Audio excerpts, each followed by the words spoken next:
Imagine this. You move into a new apartment, and on your very first night, a note slides under your door. The handwriting is shaky, desperate. It says only one thing: don't open the door at 3 a.m. At first, you laugh it off. Just some prank, right? When the clock strikes 3, the knocking begins. Slow, heavy, relentless. You check the peephole, and no one is there. The next morning, a package waits at your door. Inside is a strange doll, smiling far too wide.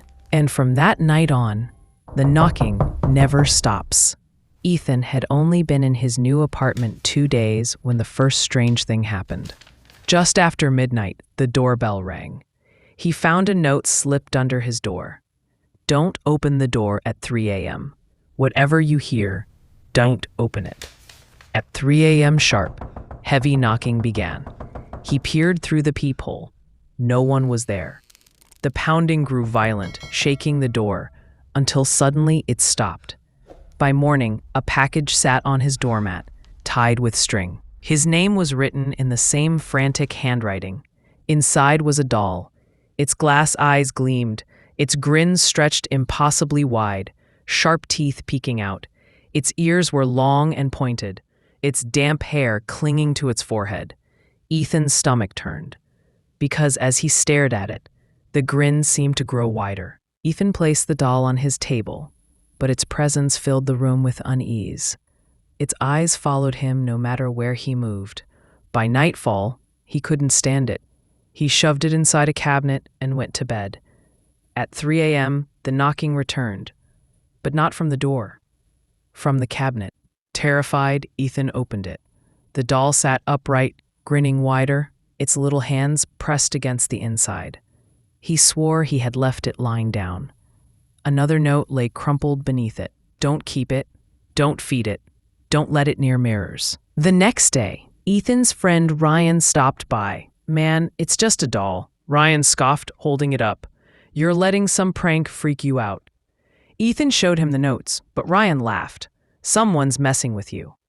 That night, Ryan insisted on staying over, daring the ghost to show itself. At 3 a.m., Ethan woke to whispers. Ryan wasn't in bed. He found him standing in the kitchen, holding the doll. Its glass eyes glowed faintly. Ryan's face was pale, expression blank. Ethan, he whispered, voice not his own. It's hungry. Ethan ripped the doll from Ryan's hands. His friend collapsed, dazed, with no memory of what happened. Shaken, Ethan set up a camera in the living room, placing the doll in plain sight. The next morning, he reviewed the footage. At first, nothing. Then, at exactly 3 a.m., the doll moved. Its head turned slowly toward the camera. Then, its arm twitched. Then, it stood up. The footage ended with static. When Ethan looked back at the table, the doll was gone, and sitting neatly on the cabinet instead. Ethan researched the doll's name, Labubu. To his horror, he found scattered stories online, urban legends, forum posts, warnings. Labubu wasn't just a toy.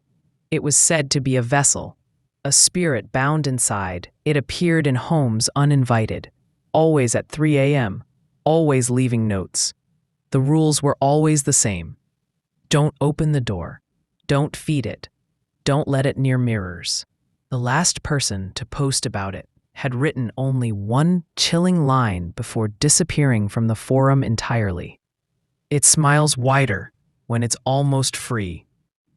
Ethan taped every mirror in his apartment, afraid of what might happen, but one small bathroom mirror, cracked and old, he forgot about. That night, a noise dragged him from sleep. In the bathroom, he froze. The doll stood on the counter, staring into the mirror, but the reflection didn't match. In the mirror, its mouth stretched far too wide, splitting its face in half. Its eyes were hollow pits, and something black crawled out of its grin. The mirror shattered, and Ethan swore he saw something crawl into his world. By now, Ethan hadn't slept in days. Ryan refused to come back. The doll appeared in different places every morning, on the bed, on the counter, once even on his chest while he slept. On the third night, the knocking returned, louder, angrier. Ethan sat frozen, gripping a kitchen knife. "Don't open it," he whispered. "Don't open it." The door rattled violently. Then the knob turned. Slowly, it creaked open by itself. The hallway was empty, but when Ethan turned back, the doll was gone. Whispers filled the apartment. At first faint, then louder, almost childlike. "Let me in, Ethan." He spun around. The doll was sitting on the table again. Its mouth moved, hungry. He staggered back, horrified.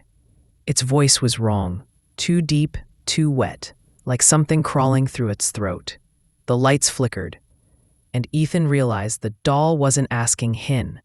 It was asking the thing behind him. Desperate, Ethan called Ryan again, but Ryan didn't answer. Later that night, his phone buzzed with a voicemail. Static hissed. Then Ryan's voice whispered, "Too late. It's mine now." Ethan dropped the phone in terror, because behind Ryan's whisper was laughter. That same wet, choking laughter from the doll. The final night came. Ethan felt it in his bones. The apartment stank of damp earth, like something rotten. The doll sat at the door, grinning wider than ever. Its teeth glistened. A new note lay beside it. "You already opened a door. It's inside now." Ethan's hands shook as he dropped the paper, because behind him, in the shadows of his own apartment, something tall and thin was smiling too. The police found the apartment abandoned days later. The door was locked from the inside, but on the table lay the doll, smiling. Next to it, a note written in Ethan's handwriting. "Don't open the door at 3 a.m. Weeks later, a new tenant moved in. On his first night, just after midnight, the doorbell rang. He found a folded note slipped under the door. Messy handwriting scrawled across it. "Don't open the door at 3 a.m. And from somewhere inside the dark apartment came the sound of tiny knuckles tapping. Knock, knock, knock.